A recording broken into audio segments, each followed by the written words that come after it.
कि lower judiciary, upper judiciary, higher judiciary and highest judiciary. तो ये 4 तरीके की जुडिशरी हो गई। लोअर जुडिशरी में आ गए मजिस्ट्रेट्स, मेनली 2 तरीके। अच्छा, मजिस्ट्रेट को डिफाइन करने से पहले मैं आपको 2 चीज़ें और बता देता हूँ कि केसेस मुख्यतः 2 तरीके के होते हैं। There are 2 types of cases, civil और अ क्रिमिनल। जब प्योरली सिविल केस की बात आती है लोअर जुडिशरी में, तो उसको हम बोलते हैं सिविल जज, और जब किसी क्रिमिनल केस की बात आती है तब उसको बोला जाता है मजिस्ट्रेट, यानी कि judicial magistrate. He must be class 1 और क्लास 2 ऑफिसर। तो ये मजिस्ट्रेट स्टार्टिंग है। उसके बाद इनकी क्वालिफिकेशन बता देता हूँ कि कैसे मजिस्ट्रेट बना जा सकता है, या सिविल जज जूनियर डिवीज़न या सीनियर डिवीज़न बना जा सकता है। तो दोस्तों, उसके लिए जो क्वालिफिकेशन है वो ये है कि आप लॉ ग्रेजुएट होने चाहिए, पहली चीज़। उसके बाद आप PCSJ का पेपर क्वालिफाई करने के बाद बनते हैं मजिस्ट्रेट, यानी कि judicial magistrate. If you works in a criminal case then you called as magistrate. अगर आप वही सिविल में डील करेंगे तो यू विल कॉल सिविल जज, जूनियर और सीनियर डिवीज़न। ठीक है दोस्तों, तो ये क्लियर हुआ आपको कि लोअर जुडिशरी क्या है। अब बढ़ते हैं इससे ऊपर की कोर्ट में, जो कि होती है district and session court. District and session, there are 2 words. तो मैं इसमें भी बता दूं आपको कि सिविल और क्रिमिनल का ही बेसिक डिफरेंस है। जब एक जज, यानी कि सेशन जज कौन से होते हैं? जो लोअर जुडिशरी से ऊपर होते हैं, यानी कि डिस्ट्रिक्ट जज लेवल। तो जो डिस्ट्रिक्ट जज अगर वो सिविल नेचर के केसेस सुनेगा तो वो कहलाएगा डिस्ट्रिक्ट जज, और जब वो क्रिमिनल केसेस सुनेगा तो वो कहलाएगा सेशन जज। तो सिविल मैटर्स क्या हैं? सिविल मैटर्स बेसिकली होते हैं recovery suits, injunction suits. Injunction का मतलब ये है किसी पे स्टे चाहिए आपको, कोई प्रॉपर्टी आपकी कब्जाना चाहता है तो आप चाहते हैं कि वो कब्जा ना करे, तो वो सिविल सूट है। या कंपनसेशन सूट, जहाँ पे पैसे मांगे जाते हैं, दैट इज सिविल नेचर के सूट्स बोलते हैं, ये ध्यान रखिएगा। सिविल नेचर में सूट्स बोलेंगे। अब बात करते हैं क्रिमिनल केसेस की। तो क्रिमिनल केसेस में वो केसेस आते हैं जिसमें होता है पनिशमेंट, यानी कि हम कोर्ट को ये बोलते हैं कि आप इसमें पनिशमेंट दें, इसको सजा दें, जो IPC से गवर्न होता है, CRPC से गवर्न होता है। ठीक है, और जो सिविल सूट्स हैं वो CPC से गवर्न होते हैं, और CRPC से क्रिमिनल सूट्स या क्रिमिनल केसेस गवर्न होते हैं।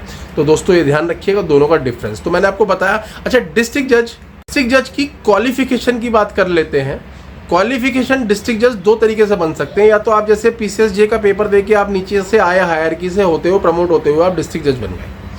या दूसरा तरीका ये है कि आप 7 ईयर्स की प्रैक्टिस करे हुए हैं, प्रैक्टिसिंग एडवोकेट हैं फॉर 7 ईयर्स।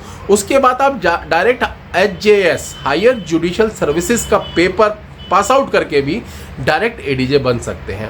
तो इसमें मैं आपको बता दूं कि इसमें मिनिमम एज ऑफ एंट्री है 35, कि आपकी 7 ईयर्स की प्रैक्टिस होनी चाहिए, और आपकी जो मिनिमम एज है वो 35 होनी चाहिए, बट मैक्सिमम एज 45 से ज़्यादा भी नहीं होनी चाहिए। तो दोस्तों ये ध्यान रखिएगा, 35 to 45 एज है HJS के पेपर को क्वालिफाई करने के लिए। तो ये बात हुई हमारी district court and session court. District and session court, जिला एवं सत्र न्यायालय। अब हम बात करते हैं ऊपर की, यानी कि high court and supreme court की। तो जो वहाँ के जजेस होते हैं, दे आर नॉट कॉल्ड जजेस, दे आर जस्टिस, यानी कि वो लोग न्यायमूर्ति हैं।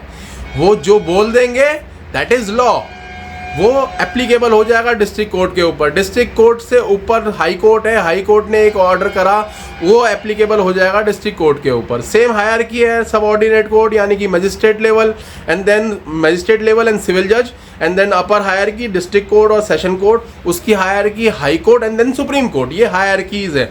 अगर उनका एक सुपीरियर कोर्ट का ऑर्डर आया है तो वो ऑटोमेटिकली निचली अदालत पे या निचली कोर्ट पे कंफर्म हो जाएगा, वो उनको मानने के लिए बाध्य हैं।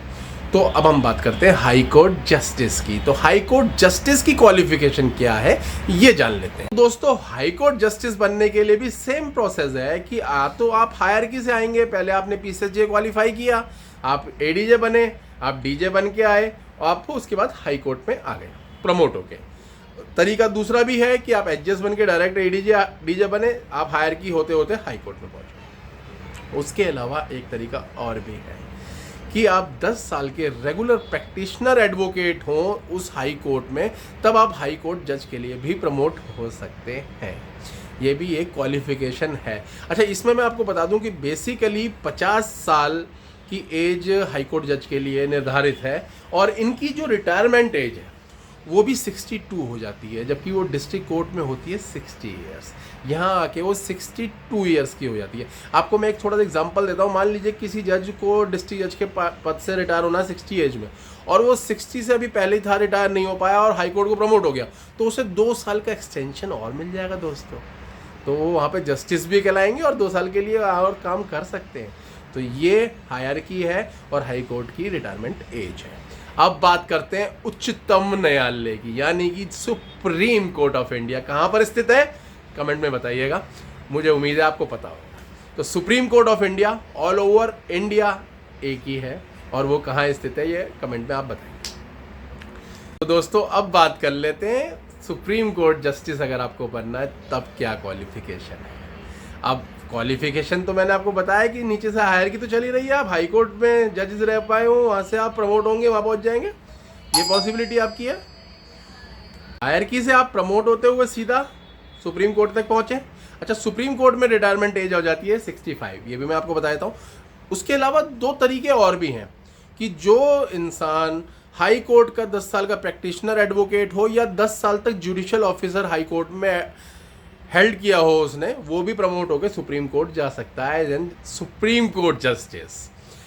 तीसरी एक और क्वालिफिकेशन है जो basically only for a Supreme Court है, that is called distinguished jurist.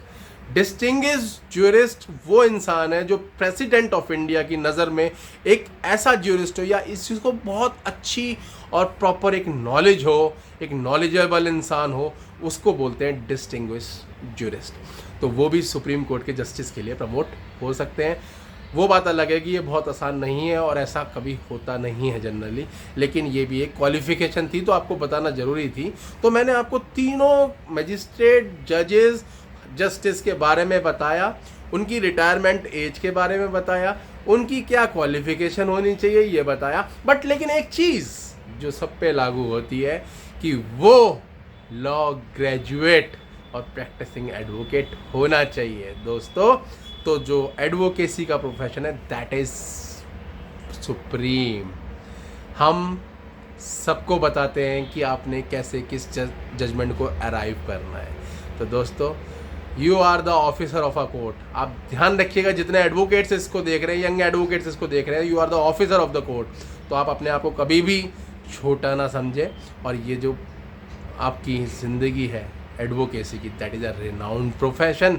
तो इसको बहुत एंजॉय करें और अच्छे से इसको आगे बढ़ाएं। तो दोस्तों आज का ये जो मजिस्ट्रेट, जज और जस्टिस के बीच का डिफरेंस था, मैं इसको यहाँ विराम देता हूँ।